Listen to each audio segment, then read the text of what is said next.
Let me give you a little bit of background first on the ministry itself. As Ryan said, I've spent about 32 years as a professional peacemaker, and started off Peacemaker Ministries back in 1982. And that ministry was dedicated initially to help Christians resolve lawsuits within the church instead of going into court. So it was really carrying out the mandate of 1 Corinthians 6. If we have disputes with one another, take them to the church and not to the courts. And we quickly realized with the work we did there, whether it was a business dispute, a partnership dissolution, what have you, that the principles we use in those mediations were also very applicable to daily life, to our marriages, with our kids, friends, and our churches, and so on. So Peacemaker Ministries grew to encompass really conflict resolution across the board, everything from dealing with a difficult 5-year-old or a teenager or marital tensions, a mission team in the field, all the way up to lawsuits, church splits, sexual misconduct, sexual abuse of children, which was always what we called our nightmare case. That's the worst kind of conciliation case I've ever done. One case like that was a $200 million claim against the church and denomination. But what we found was the principles we used, even in the most horrible, high-end, difficult case, were virtually the same principles we taught people to use at home, in their families, with their friends. Same basic peacemaking principles, just applied in different ways. And I loved working for Peacemaker. It was just a delightful thing. But over the years, even when we had a successful mediation, when I came home and we had torn up divorce papers, when I came home and the elders have decided not to move ahead with a split or dismissing the pastor, when I saw two business partners resolve a lawsuit and stay in business together, that's an in fact, I get a tingle down my spine right now thinking about some of those cases. Those are wonderful, wonderful experiences to see God work in those powerful ways. But even so, as I drove home, the thought that was in the back of my mind and became more and more pronounced in recent years was, it didn't have to get that bad. They didn't have to get right up to the edge of a cliff of a divorce or a church split or a lawsuit before they slowed down and said, how do we relate to each other in a gracious and godly way? And I began to have this hunger to help people get upstream of conflict, if you will. How do we get involved in their lives before they reach a crisis point and actually give them the tools they need to live graciously, constructively, building healthy, deep, authentic relationships, basically 24/7, not just when there's a crisis, but from the time you get up in the morning to the time you go to bed at night with your spouse, family, coworkers, neighbors, the clerk in the grocery store, what have you. How do we relate to each other? And not only in a way that would avoid conflict, that's a big plus, but more than that, in a way that so represents the love, compassion, concern of Jesus Christ that people would just be drawn toward us, and we would have opportunities to talk to them about the person who makes the big difference in our life and all of our relationship with Jesus Christ. And so not just the crisis, but using the little events of daily life. And I'm going to share some stories with you about how you can do that. I love the crisis stories. I love the big lawsuits. They're very dramatic. But actually, most of us are not in those situations every day. It's the little things during the day. Even the discussions that mom and dad have in the kitchen with their kids listening in the morning. Those are significant witnessing opportunities for ill or for good. So we're going to be talking today about a much larger paradigm, a much larger model. It's not just conflict resolution, but conflict prevention and resolution, relationship building, if you will, which we call Relational Wisdom 360. You do have a study guide in your folder, and I would encourage you to get it out because there's a lot of material here. There's a lot of scriptures I'm going to refer to. You won't have time to take notes, but most of what I say actually is included in there. At the outset, I want to ask one favor of you, and it's to fulfill a bit of advice given by Ronald Reagan years ago when he was negotiating with the Soviet Union on nuclear disarmament. And Reagan was a very shrewd man. He said, we need to move ahead to disarm. We need to trust that they're destroying missiles, but we need to verify that they're destroying missiles. Trust but verify. Move ahead in a trusting way, but make sure that you can verify that things are really moving the way they should. So I want you to trust and verify the way the Bereans did 2,000 years ago for the Apostle Paul. Acts 17:11 says that the Bereans were noble people because they eagerly listened to what Paul had to say. They had open minds and said, okay, we'll listen, we'll consider, but then we're going to go home at night and open up the Scriptures to see if what you say lines up with God's Word. And that's what I want you to do today and tomorrow is to trust, to listen, to take this in, but then go back and dig into God's Word to understand and test it. And there's, in the very last part of the study guide, I'll actually give you a link to a place on our website where you can go, and there's actually a place we've pulled together all the Scriptures referred to in the study guide. So you can go back through this study guide, page by page, point by point, look at the Scriptures, look at the points, say, is that really lining up with God's Word? So that's what I want you to do ultimately, is to be convinced this isn't Ken Sandy telling you something, but rather this is God teaching all of us something about how to do relationships. Let's start off with the basic fundamental question is about pursuing. Why should we even be here devoting time to this? Why should we be pursuing relational wisdom, investing time in it? Well, obviously, an initial question there is a definition. What is relational wisdom? What is this thing I want to talk to you about?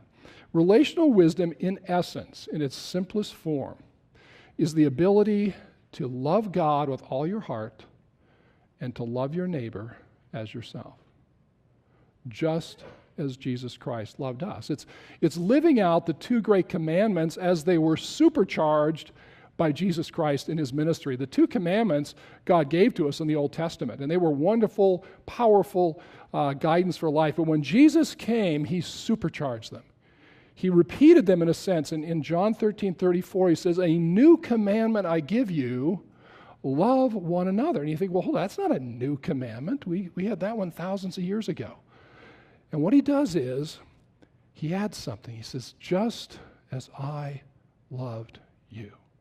That's what supercharges relational wisdom. It's what supercharges the Christian life, is we have a fundamentally new and so much bigger motivation to love one another. In the Old Testament, they had a holy God who gave them a commandment they should obey. He brought them out of Egypt. There's lots of motivation to obey him.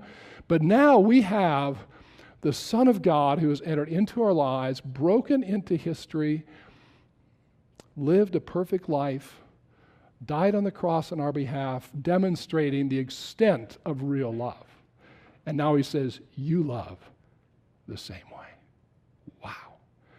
It is the old commandment, but it is supercharged by the example, the death, the resurrection of Jesus Christ. So that's what we're really after. How do we live out those commandments to love God, to love our neighbor as Jesus loved us? It's taking it to a whole new level. And I'm convinced if Christians were living this out consistently, we will never be perfect, but if we were more and more consistently loving God and loving each other as Christ loved us, nothing could stop the church. Nothing. And I think one of the things that is inhibiting the spread of the kingdom today is that we are not loving one another the way Christ loves us. Instead, I see churches that have become experts at politicking and arguing and bickering and splitting. I see studies by George Barna indicating that the divorce rate in the Christian community is virtually identical to the society at large. So people look at us and say, you have nothing to offer to me. But if they saw us truly loving our enemies, doing good to those who hate us, blessing those who curse us, praying for those who mistreat us, and that was lived out, folks, that is not theoretical. That is Jesus Christ up on the cross at Calvary, praying for the people who pounded spikes through his body. Father, forgive them. They don't know what they're doing. He is calling us to love people to that extent. And if we did, the gates of hell could not prevail against the church. So that's what I want to call you to, is that kind of radical Christ-like relationship. Now, why is that worth pursuing? I want to give you 7 concrete reasons why it's worth pursuing. Number 1 is that life is all about relationship. Life is all, you think about it. At the end of your life, most people are not saying, please bring me my balance sheet again. I want to look at it one more time. Bring me a picture of my house or my horses or my ranch or my property. That's not what they're looking for. They say, come closer to their wife, to their children, to their grandchildren, to their friends. It's all about relationship. Life is all about relationship. You look at, in front of you, you see symbols of some of the most popular websites today, Facebook, Twitter, LinkedIn, etc. Facebook gets 750 million unique visits a month. That's 750 different people who go to that website every month looking for relationship. Now, I would submit to you they're not really finding relationship. They're finding something that is deluding them. I've got 500 friends. No, you don't. You've got 500 names, and they're going to defriend you next week, most of them. They don't really care that you just went and had, a latte down at City Brew and had a great afternoon. It's crazy, but billions of dollars flows into the owners at Facebook and Twitter and these other places because there's this hunger. God has placed a hunger in us, going clear back to Genesis when He made us. And He said, it is not good for man to be alone. And that is not just the foundation for marriage. It's not just Adam and Eve, marriage, etc. It is human living. It is our craving for relationship. It is so deep that if you are a castaway, like Tom Hanks in the movie Castaway, on an island all by yourself, no one else around, for years, you're not going to just say, well, I'm here, nobody to talk to. No, you are going to find someone to have a relationship with. Someone who will share your misery, your dreams, your concerns, your plans. And if you've seen Castaway, who does Tom Hanks develop this intimate, close relationship with? Wilson. A soccer ball. A soccer ball. Now, if you have not seen this movie, you are missing. I really seriously encourage you to see this movie. Because this is not fantasy and silly. This is so realistic to me. When you watch him develop this relationship, this hunger in the human heart. There's scenes in the movie where he's talking to Wilson about his plans to get off the island and his life back home and what he's going to do. And they have arguments. He imagines Wilson disagreeing with, well, what would you do? I don't know. And he finally kicks Wilson out of the cave one day. And he goes, oh, I'm sorry. He goes running out there. He's apologizing to Wilson. Wilson, forgive me. Toward the end of the movie, Hanks gets off the island on a raft, and he has Wilson tied to the raft, but the videotape which he's using actually is his rope, breaks, and Wilson floats off into the distance. Hanks wakes up from a nap, sees the ball off there. He jumps in the water. He's swimming out there trying to save Wilson, and he gets to the end of his lifeline. And he knows if he lets go of this rope, which is connecting him to the raft, it's drifting away with the current. He won't get back to it. And he has to crawl back on the raft, and he is sobbing. Wilson, I'm sorry. Wilson, forgive me. I'm sorry. It's like he killed Wilson. He's heartbroken. Folks, it is a realistic picture of the longing God puts in every one of our hearts for deep, authentic, lasting, durable relationships. It's there for every one of us. Life is all about relationship. Number two, another reason is to have less conflict and richer relationships. Most of us would really like to reduce the conflict in our lives. I would. I'm a professional peacemaker, and I still wrestle with conflict at times. I'd rather not do that. God's got a sense of humor to keep me in conflict quite a bit. But more than that, it's not just reducing conflict, it's to enjoy richer and much more enduring relationships. If most of us were really honest, if we could just give you all a little truth pill, and we really shared from the depths of our heart, most of us were looking for and longing for is for someone to know us, truly know us for who we really are, behind our facade, and still love us. Still love us. There's one person who does that. It's our Lord God. It's Jesus Christ. He does see right past the facade. He knows us better than we know ourselves, and He loves us. But we still long for other people. And to let down the walls and the show and the play and talk about our fears and our struggles with sin and our longings and our failures and have someone still say, I love you. I love you. We want those deep deep, authentic relationships. And that's what relational wisdom can give us. As we dig into God's Word, learn how to love, truly love and care for people, we can move from the superficial to the honest, deep, and durable. You see in James 3:17 the idea of sowing wisdom, which is peace-loving, sincere, compassionate. As we bring these qualities into our relationships, James tells us we will reap a harvest of peace and deep relationship. Bible talks again and again about wise people walking away from quarrels, being wise enough to just be aloof from strife, instead to enjoy deep, authentic, genuine relationships. Third reason is to bring out the best in other people. Relational wisdom, good relational skills help us to bring out the best in other people. 2 Samuel 23 talks about David's mighty men. You know, there's nobody in the Bible we know more about from narratives apart from Christ himself than David. We have a lot of history about David. And what we see in him is that here's a young man who had relational skills. Something about him was so appealing, so magnetic, that he had men who would die for him. In that chapter, we hear about he's up in the hills, he's running from King Saul, and he just sort of says, "Oh man, it'd sure be nice to have a cup of water from the well in that village down there," which is occupied by, several hundred of Saul's men. And 3 of David's mighty men say, "Hey, he wants a drink of water." They get up there and they fight their way through the enemy. They dip a bucket in the well and they bring it back to him. He's blown away. Wow, you talk about bringing out the best. People are willing to die for you. And I want to do a little exercise to have us think a little bit about this idea of what brings out the best in people. I want you to partner up. I want everybody to get a partner, either in pairs or 3 people together, whichever you want to do. But I want you to take real quickly right now, everybody make sure you've got a discussion partner, 1 or 2 people. Everybody do it. Okay? Everybody have a partner.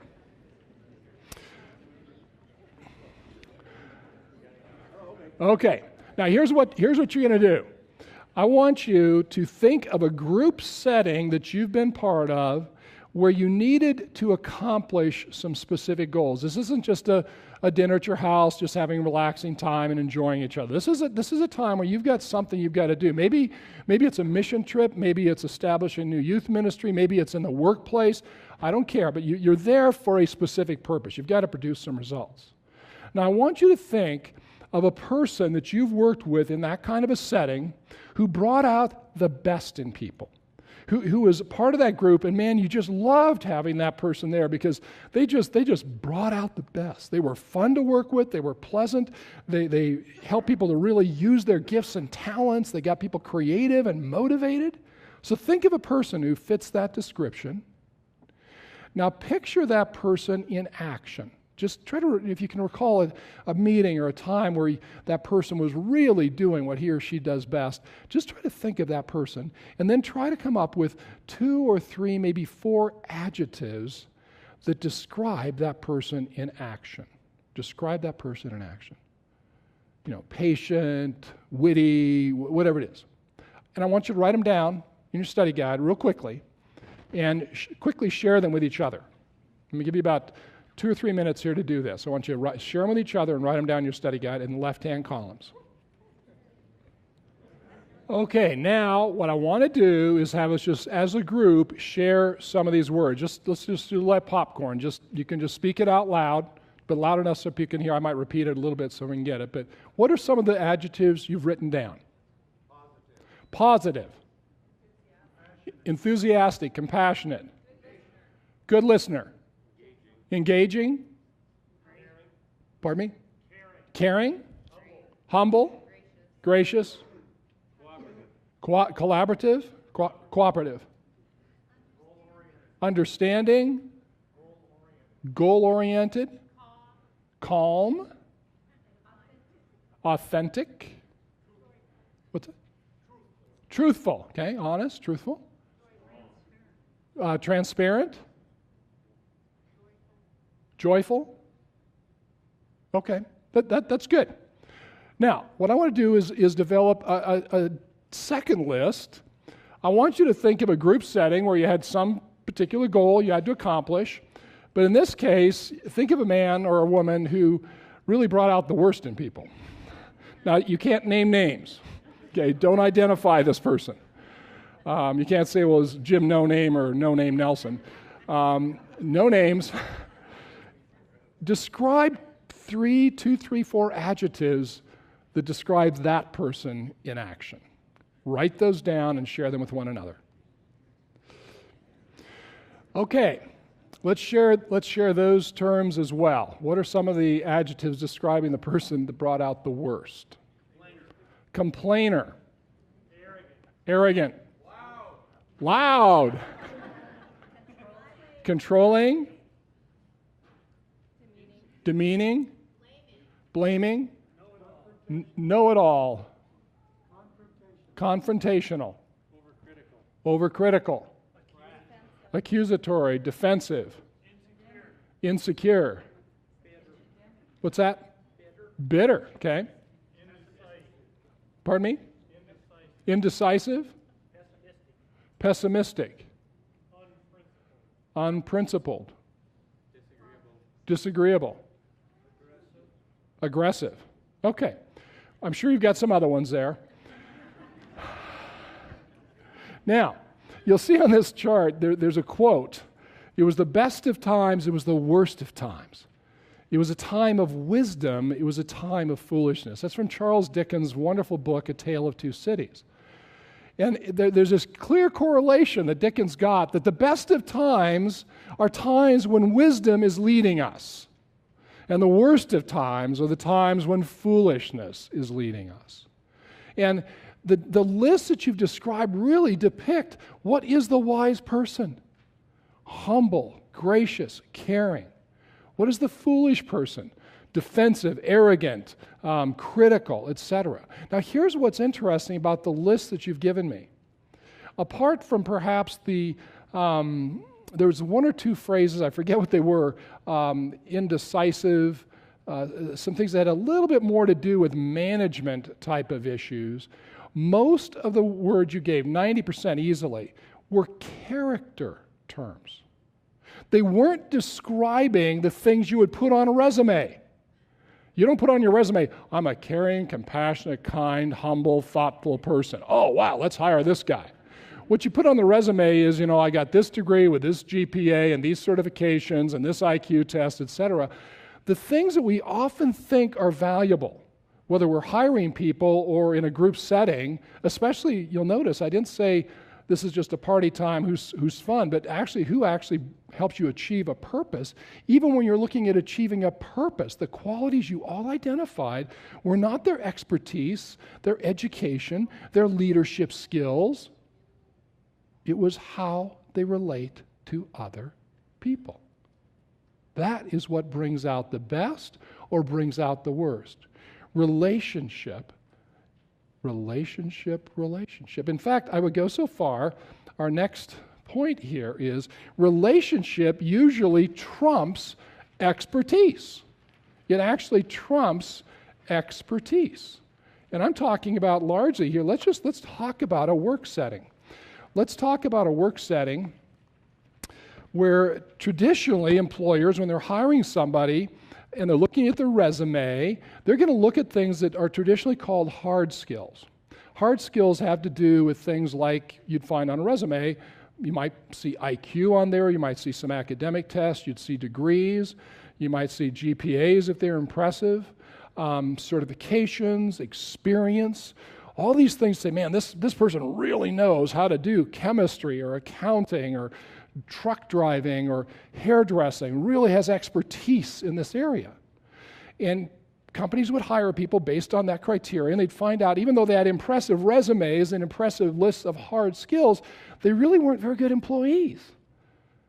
They often had a lot of difficulty producing the way that the employer had hoped, and sometimes they worked out so badly they had to be dismissed. And so companies realize there's another set of skills that's just as critical.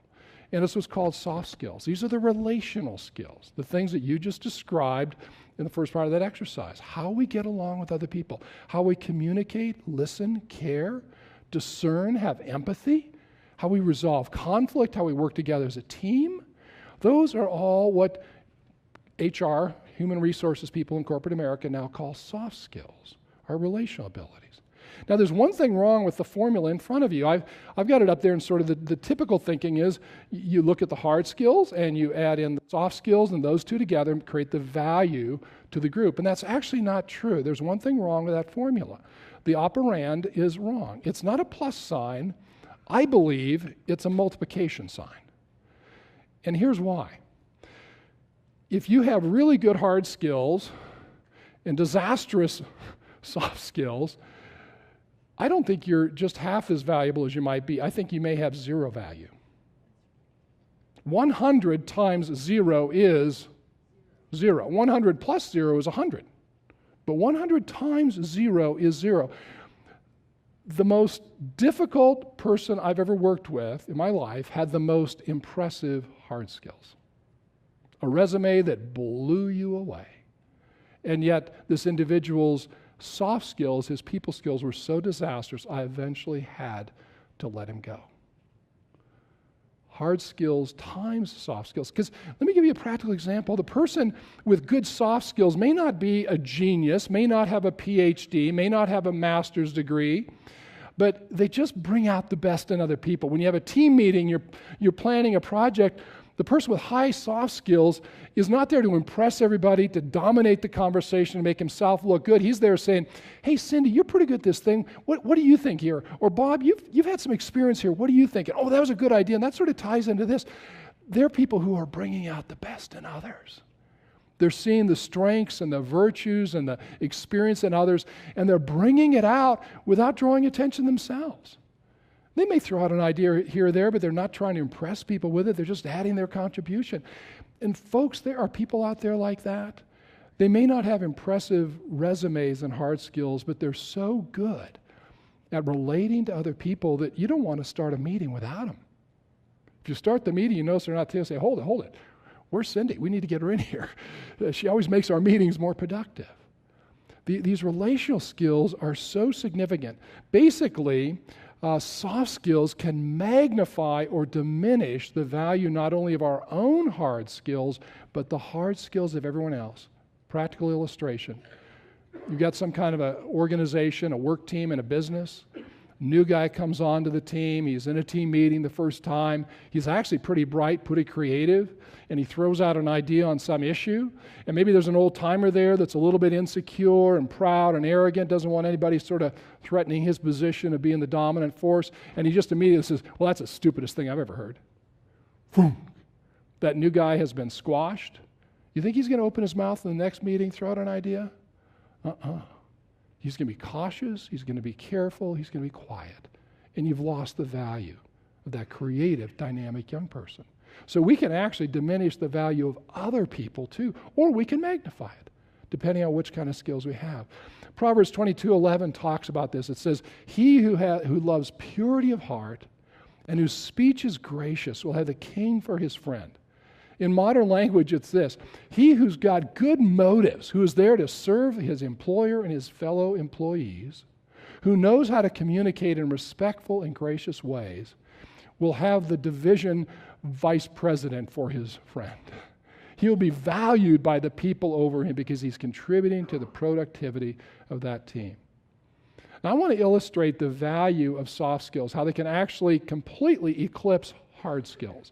I'm going to show you a video clip from a movie called The Pursuit of Happiness. It's a Will Smith movie based on a true story about a man named Chris Gardner 15, 20 years ago down in San Francisco. He had a lot of difficulties in his life. He'd made a very bad business deal. His marriage was falling apart. His wife eventually left him. He ran out of money. He was evicted from his apartment. He was living on the street, sleeping sometimes in a restroom in the subway down below the thing with his little boy. I mean, his life was a disaster. Everything he touched had gone wrong. And at one point, he finally gets an interview at one of the really premier financial services firms in San Francisco. And he's been just bugging one of the executives there week after week, standing out in front of the building. And finally, the guy just said, okay, I'll let you come in for an interview. And he gets this interview. He sees his chance to finally get out of this horrible, horrible situation he's in. Well, the night before the interview, he's arrested for failure to pay parking tickets. He spends the night in jail. He gets released in the morning just in time enough to run several blocks through San Francisco to the building, get in the elevator, and go for the interview. Now, I would submit that most of us, myself included, when we got out of jail, we just sort of look at our wrist, forget it, it's hopeless. But he doesn't do that. He goes after this thing. And I want you to notice what impresses these guys, the people interviewing him, is not his resume. It's how he deals with other people. Watch how he does this. Watch how he is observing his environment. Watch how he is engaging the people in this room. Watch how he takes basically the initiative in guiding the conversation. And I want you to think, why does he do that? How does he use other relational skills we've talked about in this very difficult situation? Watch this amazing relational wisdom. This is a true story.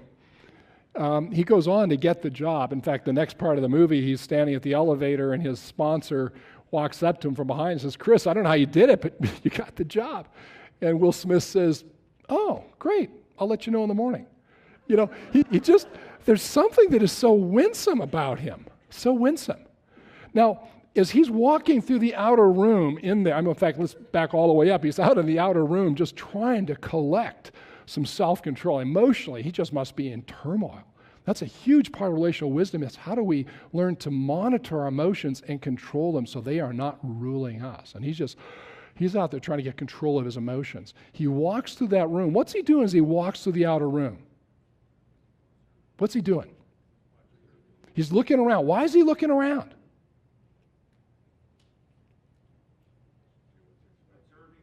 He's observing people. He is learning about his environment. He is picking up information and data. We call that other awareness. It is a skill you can develop, is the ability to look around, use the senses God gave you, and learn about other people. He is learning about that environment. He's watching people talking and throwing information back and forth, and I got this bit, and I've got this, okay, I've got this, and there's teamwork going on there. There is diligence going on there. Those are the words he uses when he sits down. He says, I've been out there trying to say something that would show you that I could fit into this thing and that had diligence and teamwork and the qualities that you want. He was talking about what these guys sitting at the table, what was important to them. That's other awareness. Our natural inclination in life is what's important to me. But we can learn to be other aware. And he uses that data.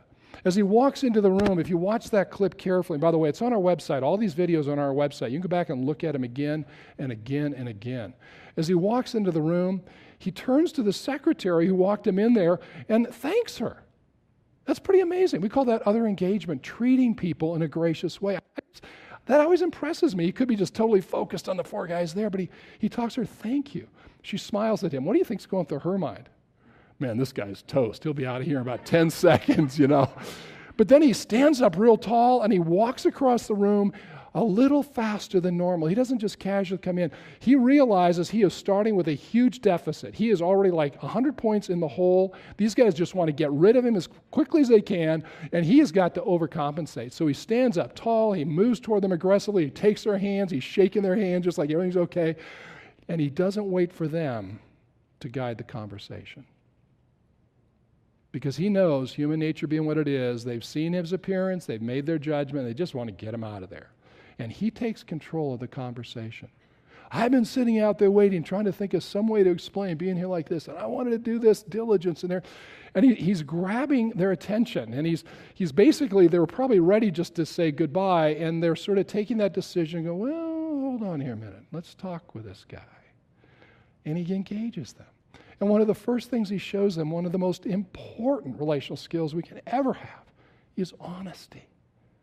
He doesn't make up a story. He doesn't make up he tells them truthfully what happened. That is a refreshing thing in a fallen world. Someone who is honest even to his own hurt.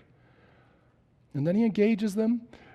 Just see how impressive his resume was? First in a class of 12 or 20. He knows that's not going to win them. He's not going to win them with his credentials. He's going to win them with his people skills. And guess what, folks? What they do is they engage people in that business and they sell them securities. It's people skills that company wants. Chris goes on in real life to become a millionaire. He eventually founds his own company. He's a motivational trainer today. Great success. And of course, at the end, he uses one of the most powerful things in the world, which is humor. Humor is a huge relationship builder. It's a huge tension resolver. I don't know, how many of you watched the first presidential debate a year ago between President Obama and Mitt Romney? How many of you watched that? Okay. The rest of you should have been watching. We've got important decisions to make here. There was a moment in that debate, at the very first debate, here was tension been building for months, two leaders of two opposing political parties, very different agendas, very different philosophies, lots of nasty things they'd said about each other. The whole nation, those of us who were watching, was sort of feeling the tension. And early on, within the first 2 minutes of their getting on camera, they had a little exchange that for just a moment took all the tension away. Who remembers what it was? Do you remember? It was President Obama's anniversary night. And Mitt Romney said something about, I'm sure there's other places you would rather be tonight than sitting here in front of these cameras debating. And President Obama said, boy, that's for sure. And he said some nice thing about Michelle. It was this common, human, pleasant, humorous thing. And everybody in the country sort of, for just a moment, went, oh.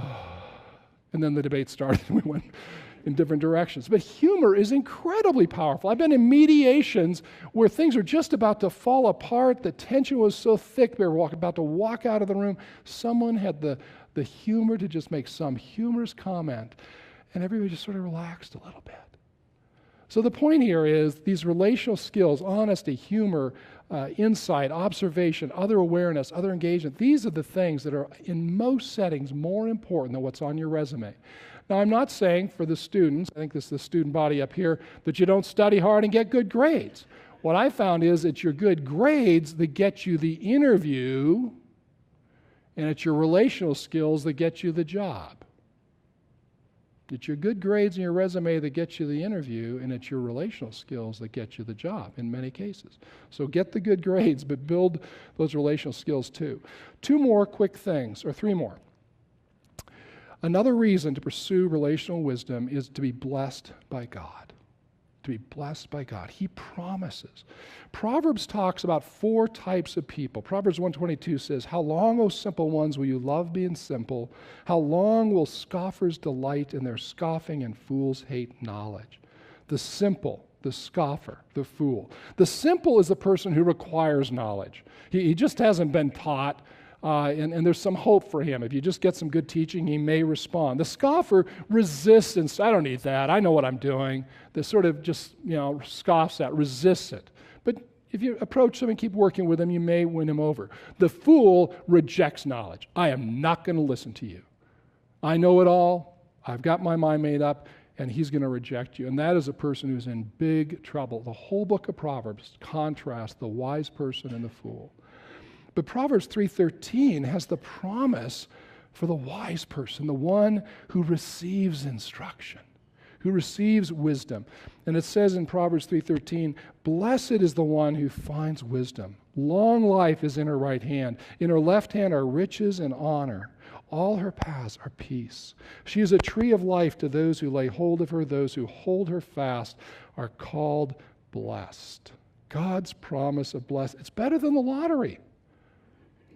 Somebody needs to write a book on the lottery actually and indicate how many people's lives are utterly destroyed by getting all that money. You will not be hurt or destroyed by wisdom.